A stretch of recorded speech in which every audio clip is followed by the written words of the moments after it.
قربانی دیگر اسلامی شعائر کی طرح ایک علامت ہے، اور اللہ رب العالمین نے حضرت جناب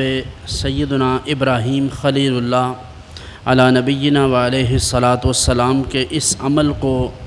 اتنا پسند فرمایا کہ قیامت تک کے لیے اسے جاری فرما دیا۔ قربانی سنت ابراہیمی بھی ہے اور سنت محمدیہ بھی ہے صلی اللہ علیہ وسلم، یعنی ہمارے آقا و مولا صلی اللہ علیہ وسلم نے بھی قربانی فرمائی، اس لیے ہمارے لیے تو یہ ڈبل سنت ہے۔ تو اس میں یہ چیز پیش نظر رہے کہ یہ چونکہ اللہ کی رضا کے لیے ہے، اس لیے رضا تب حاصل ہوتی ہے جب اللہ کے حکم پر عمل کیا جائے۔ اللہ تعالیٰ کیا ارشاد فرماتا ہے کہ لَن تَنَالُوا الْبِرَّ حَتَّى تُنْفِقُوا مِمَّا تُحِبُّونَ، تم بھلائی کو ہرگز نہیں پا سکتے جب تک کہ تم اللہ کی راہ میں وہ چیز نہ خرچ کرو جو تم خود پسند کرتے ہو۔ جو بندہ اپنے لیے پسند کرے وہی چیز اللہ کی راہ میں بھی خرچ کرے۔ اس لیے جب قربانی کا جانور آپ خریدیں یا اگر پالیں تو بہت اچھی بات ہے، لیکن اگر خریدیں بھی تو جن کے پاس وسعت ہے،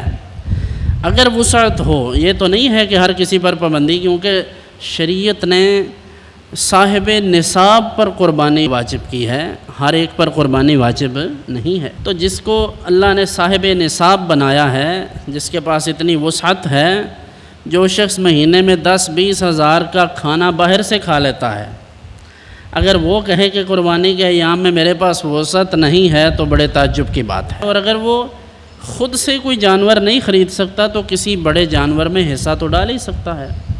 تو اس صورت میں ہمیں کوشش کرنی چاہیے کہ ہم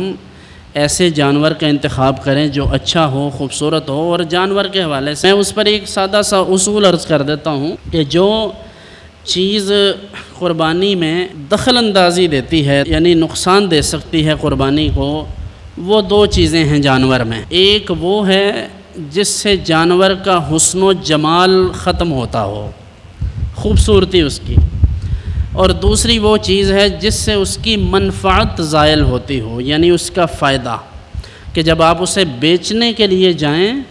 تو آپ کو وہ پورے دام نہ دے۔ بس یہ اصول سامنے رکھیں تو جو جانور ان اصولوں پر پورے اترتے ہیں آپ ان کو قربانی کے لیے اللہ کی بارگاہ میں پیش کر دیں۔ اور جنہیں اللہ نے 2, 4, 10, 20 قربانیوں کی توفیق دی ہے کہ وہ کھاتے پیتے لوگ ہیں، انہیں کوئی مسئلہ نہیں ہے،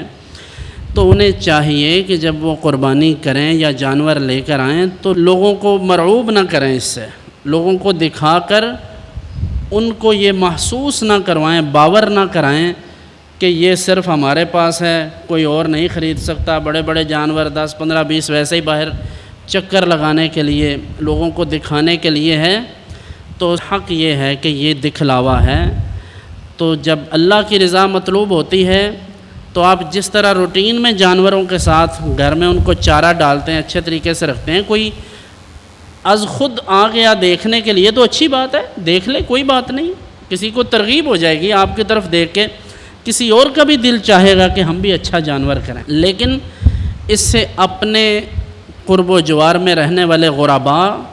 اپنے برادری کے یا دیگر لوگوں پر اپنی برتری ظاہر کرنا مقصود نہ ہو۔